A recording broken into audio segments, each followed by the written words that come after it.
Hello friends, आपका हमारे YouTube channel ऐसा स्टडी टिप्स में स्वागत है।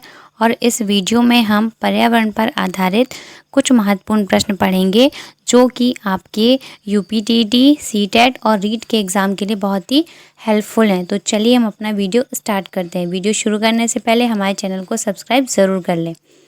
तो पहला प्रश्न है हमारा, निम्न में से किस पक्षी का घोंसला लालटेन की तरह होता है? ऑप्शन दिए गए हैं कठफोड़वा, कबूतर, दर्जन चिड़िया या वीवर। जल्दी बताइए इसका करेक्ट आंसर क्या होना चाहिए। तो इसका जो करेक्ट आंसर है ऑप्शन नंबर डी, वीवर पक्षी का घोंसला लालटेन की तरह होता है। और आगे देखते हैं कुछ पक्षियों के घोंसले, जैसे कि कठफोड़वा होता है वो पेड़ के तने में छेद करके घोंसला बनाता है, ठीक है। और जो कबूतर होता है उसका घोंसला मनुष्य के घरों में, मानव के घर में बना लेता है, ठीक है। और जो दर्जन चिड़िया होती है वह दो पत्तियों को आपस में सिलकर अपना घोंसला बनाती है, ठीक है। चलते हैं अपने अगले प्रश्न की तरफ। अगला प्रश्न है हमारा, चित्रकारी भारत के किस राज्य में की जाती है? ऑप्शन है बिहार, आंध्र प्रदेश, महाराष्ट्र या इनमें से कोई नहीं।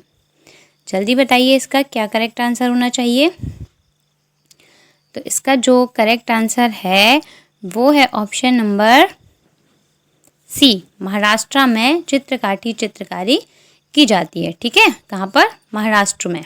अगला प्रश्न है, पट्टा चित्रकारी भारत के किस राज्य में की जाती है? ऑप्शन है हमारे पश्चिम बंगाल, महाराष्ट्र, झारखंड या उड़ीसा। जल्दी बताइए पट्टा चित्रकारी भारत के किस राज्य में की जाती है।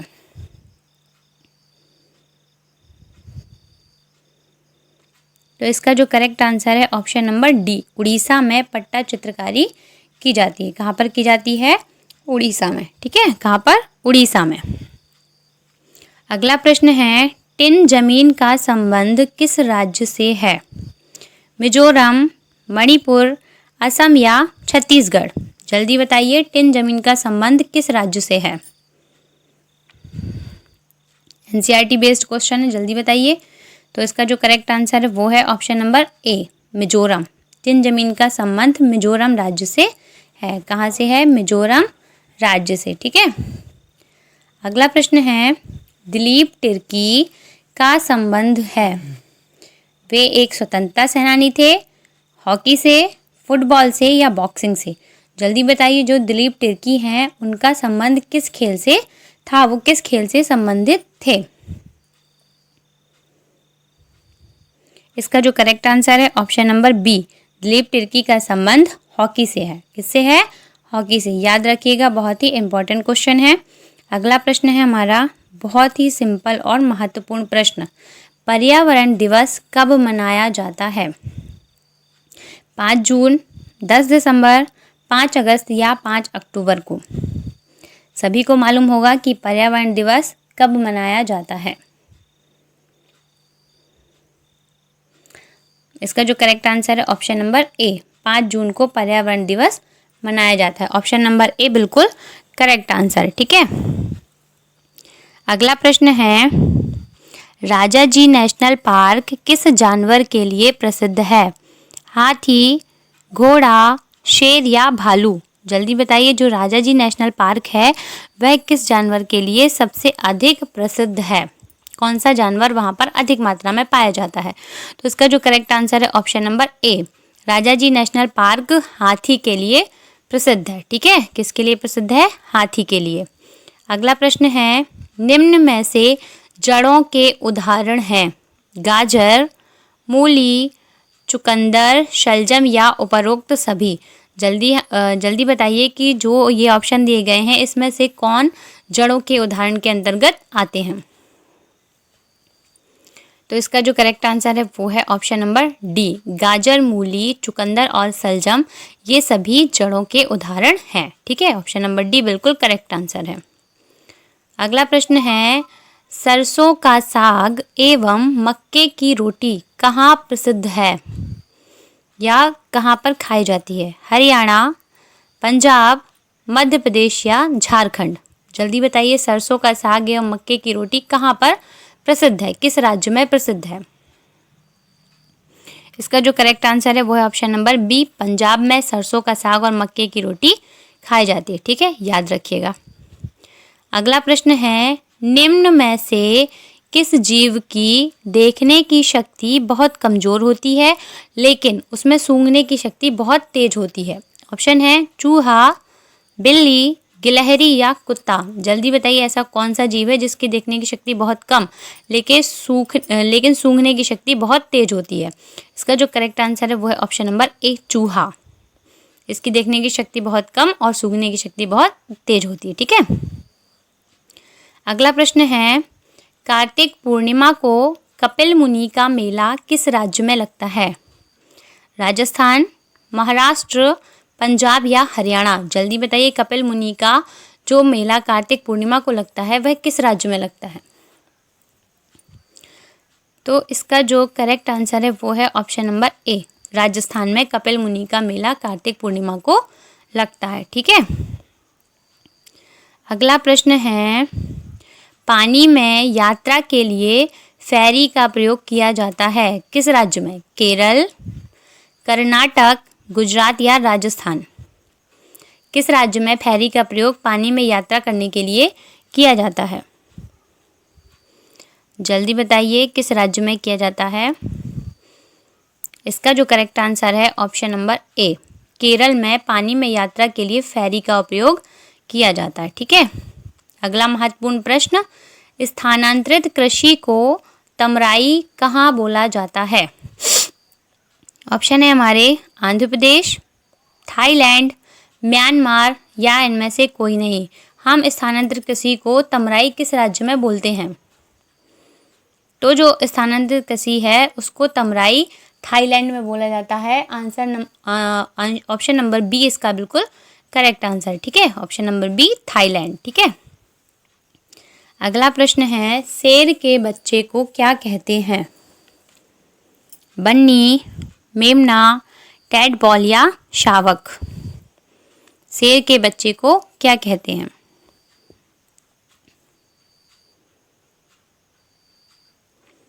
इसका जो करेक्ट आंसर है ऑप्शन नंबर डी, शावक। ठीक है, शावक कहते हैं शेर के बच्चे को। अगला प्रश्न है, मृत सागर के 1 लीटर पानी में कितना नमक पाया जाता है? मृत सागर के 1 लीटर पानी में कितना नमक पाया जाता है? 100 ग्राम, 200 ग्राम, 300 ग्राम या 400 ग्राम। मृत सागर का नाम सभी ने सुना होगा, सभी जानते हैं कि 1 लीटर पानी में वहाँ पर कितना नमक पाया जाता है। तो मृत सागर के 1 लीटर पानी में 300 ग्राम नमक पाया जाता है। ऑप्शन नंबर सी इसका बिल्कुल करेक्ट आंसर। ठीक है। अगला प्रश्न है, निपेंथिस एक ऐसा पौधा है जो मेढकों, कीड़े मकोड़ों और चूहे जैसे छोटे जीवों को अपने अंदर फंसाकर खा जाता है। हमारे देश में यह पौधा पाया जाता है अरुणाचल प्रदेश में, मेघालय में, असम में या उड़ीसा में। जल्दी बताइए, निपेंथिस नामक पौधा किस राज्य में पाया जाता है? इसका करेक्ट आंसर है ऑप्शन नंबर बी, मेघालय में निपेंथिस पाया जाता है। ठीक है, यह एक कीटभक्षी पौधा है। अगला प्रश्न है, रात में जागने वाले जानवर हर चीज को देख सकते हैं, केवल काली और सफ़ेद ही देख सकते हैं या हर रंग में देख सकते हैं, केवल हरे रंग में देख सकते हैं या फिर केवल लाल रंग में देख सकते हैं? जल्दी बताइए, जो जानवर रात में जागते हैं वे हर चीज़ को किस रूप में देखते हैं, किस रंग में देखते हैं? तो इसका जो ऑप्शन नंबर ए है, रात में जागने वाले जानवर हर चीज़ को केवल काली और सफ़ेद ही देख सकते हैं। ठीक है। अगला प्रश्न है, पक्षी अपनी गर्दन बहुत अधिक हिलाते हैं, इसका कारण है कि पक्षियों के आँखों की पुतली घूम नहीं सकती या फिर वे उड़ सकते हैं, पक्षियों की आँखें छोटी होती हैं। अगला ऑप्शन है, उनके कान पंखों से ढके रहते हैं। तो इसका जो करेक्ट आंसर है ऑप्शन नंबर ए, पक्षियों के आँखों की पुतली घूम नहीं सकती इसलिए वह अपनी गर्दन बहुत अधिक हिलाते हैं। ठीक है, याद रखिए। अगला प्रश्न है, कोई पक्षी पेड़ की ऊंची डाल पर अपना घोंसला बनाता है, यह पक्षी हो सकता है कलचिड़ी, शकरखोरा, कौवा या फिर फाख्ता। ऐसा कौन सा पक्षी है जो पेड़ की सबसे ऊंची डाल पर अपना घोंसला बनाता है? इसका जो करेक्ट आंसर है ऑप्शन नंबर सी, कौवा। और सबसे ऊंचे पेड़ पर कौन बनाता है? चील। ठीक है,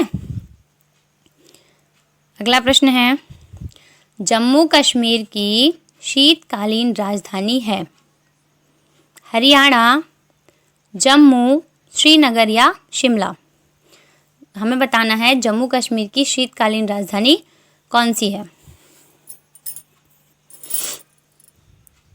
तो इसका जो करेक्ट आंसर है वो है option number B, Jammu Kashmir की शीतकालीन राजधानी जम्मू को कहा जाता है। ठीक है, अगला प्रश्न है, नामदाफा राष्ट्रीय उद्यान किस प्रदेश में है? नामदाफा नामक राष्ट्रीय उद्यान किस प्रदेश में है? अरुणाचल प्रदेश, असम, मणिपुर या मेघालय? किस राज्य में नामदाफा राष्ट्रीय उद्यान है? इसका जो करेक्ट आंसर है option number A, Arunachal Pradesh में नामदाफा राष्ट्रीय उद्यान है। ठीक है, ऑप्शन नंबर ए बिल्कुल करेक्ट आंसर है। अगला बहुत ही सिंपल प्रश्न है, भारत का राष्ट्रीय पशु खालिस्तान है याक, शेर, बंगाल टाइगर या दक्षिण भारत टाइगर? भारत का राष्ट्रीय पशु सभी जानते हैं कि बाघ होता है, लेकिन बंगाल टाइगर है या दक्षिण भारत टाइगर है?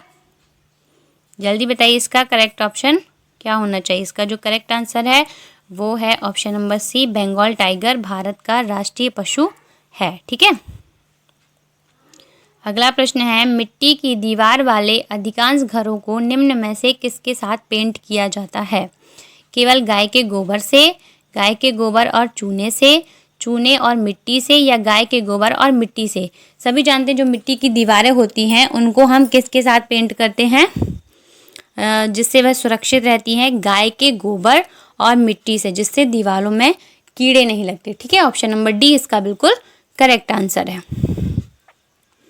अगला प्रश्न है, उगादि एक त्योहार है जो खालिस्तान में मनाया जाता है।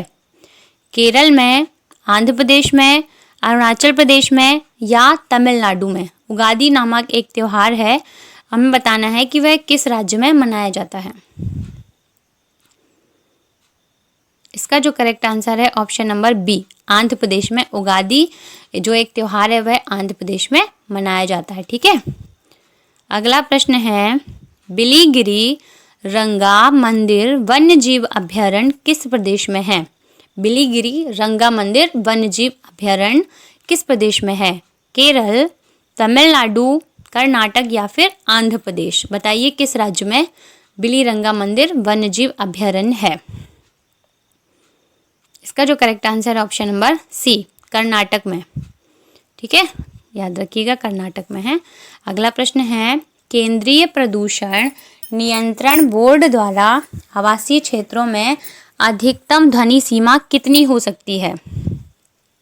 50 डेसिबल, 55 डेसिबल, 60 डेसिबल या 65 डेसिबल? केंद्रीय प्रदूषण नियंत्रण बोर्ड द्वारा अधिकतम ध्वनि सीमा कितनी हो सकती है आवासीय क्षेत्रों में?